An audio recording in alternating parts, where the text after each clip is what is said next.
In today's video, we are talking once again about Chanel, which if you've been watching a while, you know I love talking about Chanel. I could go on and on about this brand for days because it is my ultimate holy grail fashion house, and I'm sure that sentiment is shared amongst many of you handbag lovers out there as well. Chanel I've been now buying from for probably around 6 or 7 years. I think I'm in a good place now with that all being said, where I've come so far in that Chanel buying career that I wanted to make a video today around the 5 items that I would say you probably shouldn't buy given my experiences so far, some of which I do have with me today that I will be showing you. So this is an example of some things I will show you in a bit. Some of the items I don't own for obvious reasons, hence why they're in this video, but hopefully this will help you guys out if you're actually considering or even have some of these items. If you've experienced these kind of things I'm going to talk about, please share them in the comments below as well. So without further ado, let me get straight into this video. And like I mentioned, we have 5 items that I'm going to be talking about, and some of them are going to be more specific than others. And I think this first one that I'm going to talk about is general in the category, but specific in the type of item. Now that sounds like an oxymoron, I realise. So the first item or category that I don't think you should necessarily buy from Chanel is costume jewellery, specifically jewellery that has small stones in them or small details that could basically fall off. Let me just bring out examples here. In their necklaces, in their brooches, in their rings, anything that you can think of, right? Let me just put the rest of these boxes over here. We'll go through them one by one. They have a lot of embellishments on their costume jewellery. So for example, this necklace here, that's my mum got me. It's this beautiful ladybird necklace. It's got a lot of little enameled details, little stones as well on the CCs. This I've actually had fixed, I think maybe once or twice at this stage. I've fixed so many items at this stage at Chanel. It's just unreal. It's just something that's not worth doing. And I guess in that sense, you kind of get what you pay for really, because Chanel costume jewelry is a bit more accessible. It's a bit more in the hundreds as opposed to the thousands. But obviously with that being said, Chanel is, I think, pretty notorious if you do own these kind of pieces as well for having these bits fall off. Now Chanel is good in the sense that when these bits fall off, they basically, I think it might be a lifelong guarantee kind of thing, which you'd expect from a luxury brand as big and as expensive as Chanel usually, right? But basically, you know, they would honour any repairs, damages to the items that obviously are no fault of your own, because it's basically them not gluing it in properly. So they have fixed this, and I think at the moment we're all good on the ladybirds. Nothing has since fallen off, but because of that experience I'm scared to wear it, and then you have to wait 6 to 8 weeks for them to send it to Paris of all places. I mean, they couldn't just go into the back room and stick it on, I don't know. But so let me give you some other examples of another thing that I got fixed actually, and again it's a necklace. So I think I'm graduating to the fine jewellery category. For example, my Tiffany key that I'm wearing here, obviously miles ahead in terms of quality, and if these diamonds were to fall out, you best believe I'm going back to sort it out, but nothing as of yet. Whereas for Chanel, conversely, I've had many more bits fall off. So this is another Chanel necklace, of course, with a big pearl detail. This is actually missing a ring around the pearl. It actually was encased in a beautiful kind of like stone encrusted, I mean these aren't real diamonds, are they, but probably like a cubic zirconia circle around it, of which the pearl kind of dangled in the middle. It looked very beautiful. Basically, I don't know how, I was on a night out and I guess they detached, because all I found that afterwards was the pearl was like lodged in, I think, like my clothes or something, and then it was just kind of just the CC hanging here, so I couldn't find the circular bit. Then I had to go back to Chanel, and I was hoping that they could fix it or put the ring back on it, or find it from one of their archives, but no, they just reattached it like so. So hopefully you can see that. I mean, it still looks beautiful, right? And I'm so glad that I didn't lose the actual pearl, because I think that's the biggest detail, right? Not that it's a real pearl or anything, let's be honest, but there's just loads of little dangly bits on Chanel costume jewellery that just make it such a hazard to wear out. Conversely though, if you do still want to get costume jewellery, so I talked about these little bits falling off their necklaces, but I'm going to show you 2 items here. As you can see, white boxes, so it did come from Paris. I'm going to show you the 2 items which have worked well for me, and fingers crossed, touch wood, still do work for me, because I have then learnt my lesson since that point and have only decided to add further jewellery pieces to my collection if they are of the bigger stone variety. So let me show you first this bigger box. It is this beautiful Chanel classic pearl brooch, with obviously half of it being the pearl, which is iconic for Chanel, and then obviously the other half being like a cubic zirconia stone detail. Now obviously, size comparison, these are much bigger stones, they're very much fixed in, and I think just as a general thing it would just be very hard for them to fall out. Plus I'd notice it very quickly because of the size of the stones, so I'd probably scramble and find where the hell the stone has fallen off at. But yeah, this wasn't exactly expensive either. This was probably, I think, back maybe 3 years ago when I bought this in Paris. It was probably like £300 or £400. I've also not had the same issue of having to go back to Chanel and having to fix this. What a pain it would be, because, you know, like I mentioned, the lead time is so long, a few months really, that you'd be able to get your item back, and you know, you want to be able to enjoy your item as opposed to it's sat in a warehouse somewhere, you know. And then the other one is a pair of earrings. And this is a prime example of something that has worked out really well for me. And as you can see, it's kind of like this beautiful glass iridescent drop earring, very classic, very simple and understated too. So I don't want my earrings to be all OTT. I think the outfit would speak for itself, but let me just take one of them out actually from the packaging. No stones on the CC detail as opposed to the necklaces, which had all kinds of things encrusted on them and therefore could fall off. And obviously the glass detail is one ball, not lots of little ones. So no issues there that I've had. And you know, these are also really easy to maintain as well, because you won't have to worry about things falling out all the time as I do with the necklaces. So I wanted to show you, you know, the positives that you could potentially get from this, you know, costume jewelry recommendation. Next up, we're sticking with the kind of accessories theme, and it's an item that I don't have, but I can talk a bit about because I do have other items from fashion houses which have a very similar vibe to Chanel. So this item or category of items is sunglasses, and the reason why I don't think it's worth investing in Chanel sunglasses is because, and I will show an example from Prada actually, it's because I basically found out, I'm not sure if it's common knowledge or not, but essentially all the big designer fashion houses that you can think of, so here I've got an example from Prada, obviously we are talking about Chanel, but this is a tangible example, you know, where I've had a personal experience, so I wanted to mention it, because actually all of these luxury designer houses that create sunglasses, these sunglasses are actually made by the same kind of sunglass manufacturers that are used for all fashion houses. So the reason I use this Prada example is because I actually didn't know when I bought these literally from the Prada store in Milan a few years ago, that when I had an issue, basically the kind of nose rests fell off, and you know, a quality issue, even though I did, you know, go into the store and, you know, contact customer service on email, they actually referred me to Luxottica, which is that big manufacturer that I mentioned a little bit earlier. There are other ones as well, but Luxottica makes a lot of designer sunglasses, including Chanel, I believe, and they all basically sell them at, you know, places like Sunglasses Hut, etc. So you wouldn't even need to get them at Chanel in the first place,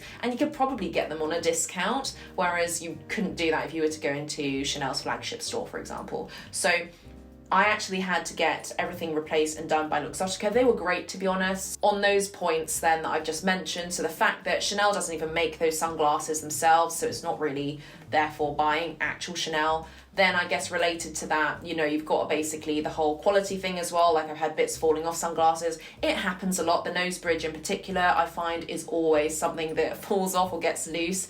So from that perspective, it is a little bit more of a it's just a faff, isn't it? A bit of waste of money potentially for something that is manufactured by manufacturers that essentially make for other brands. So it's not exactly very exclusive to Chanel if that's what you're going for. You can basically get discounted Chanel sunglasses from places like the Sunglasses Hut. You know, we've all been to the airport, we've all seen the deals. So it's not exactly something that would hold its value if that's something that you're you know, preoccupied with, if that's something that matters to you. But I guess in terms of sunglasses, they scuff a lot, they scratch really easily, and I think as an item to buy from Chanel, it's just not something that I would gravitate towards. Okay, so moving on from the accessories, I've got two pairs of shoes that I want to talk about. So the first pair of shoes that I will be talking about, and it will be item number 3 in this video. I'll count these shoes separately because I think they're kind of iconic in their own right, and you'll see what I mean in a second. But it is this pair of Chanel pumps. I've got the most classic colorway, I think. Obviously you can get the ones that are like plain black, and I think you can get a navy as well with the black toe cap. Bunch of variations, but everybody goes on and raves about these shoes. They're a must-have, they're accessible in terms of price point, they're comfortable, etc. I don't know if it's just me, but I have a very, very different experience of these shoes, and for a multitude of reasons. They're basically like lambskin leather uppers, and obviously you can see here I've got the beige colorway, which you can probably tell, and it's one of the big reasons why I wouldn't recommend getting this pair of shoes. They scuff really easily, and there is color transfer, and I don't even know from what, but maybe another pair of shoes. I don't even have, as a side note, lambskin bags from Chanel, but if it's anything like this, I shan't be investing in one. And it's great to touch, it's very satisfying to feel it because it's so smooth, but in that same vein, it just absorbs color like no tomorrow. And you know, this is a very classic looking, very pristine and clean pair of shoes, which now have a massive grubby mark on them. So I'm a bit sad at myself actually for letting that happen. But some of the other ones look like scratches. And it's not like I'm, you know, kicking things when I walk. It's not that at all. But I just think it absorbs color, it absorbs marks and scuffs so easily, and even on the toe cap as well. I'm not sure if you'll be able to see it. Sorry, there's a bunch of dust on it. You can see that's how long it's been since I wore this particular pair of shoes, so that in itself is a testament to why you probably shouldn't buy it. So it doesn't look very pretty if it's this worn out looking, and I think they just look kind of tired and sad. Because of the wear and tear issue, and also because of the look, it's quite formal, I feel, especially in this colorway. It's a little bit more, I think, work or smart casual vibes that we're going for here. And it doesn't have that much of a significant heel, which I do like a little bit of heels sometimes, you know, give them that height. But yeah, I just find it a little bit difficult to pair these. And although these weren't a massive splash on cash, back when I bought them, they were around £500. I think I bought them at the airport too, if you know that trick. Nowadays though, I think they're probably at £700 or £800. I don't think it's worth it for that money, especially in this material. Plus, just to round off this particular item in this video, they're not that comfortable. I don't find them all that comfortable. I find the toe cap a little bit constricting. I don't have massively wide feet or anything like that, and I always love a good pointed toe. You'll find me in a pointed toe anything. This one, I don't know, I find a heel, you can hear that, right? Very hard, and they are just very hard soles. So maybe I just need to give this a bit more of a go, just really, really work with them. But it is a deterrent for me wearing them. Sorry, I realised there's dust flying around after I did that. Hopefully it's not distracting you too much. But for that reason, it's something that I would suggest maybe steer away from, or maybe go into something that's a bit more durable leather. Okay, so now we are on to item number 4. And like I mentioned again, it's a pair of shoes from Chanel. And I think I've talked about these before, maybe in a previous video. They're looking a bit worse for wear, to be honest, so there is quite a bit of dust that I'm trying frantically to get rid of before showing you, and it's just ending up into the atmosphere, isn't it? So great. You'll be able to see that real life for you there. But it is this pair of Chanel loafers, and I think I'm confident in saying loafers from Chanel as a general, if they're anything like this, just avoid it. Or just think twice before you buy it, you know, try before you buy. Now, these have been very worn and well loved, despite the fact that these are bloody uncomfortable. And it's a shame because, you know, it's a flat shoe. And, you know, I have a bunch of other shoes, such as Louboutins, which obviously are notoriously uncomfortable, but I would wear that over this.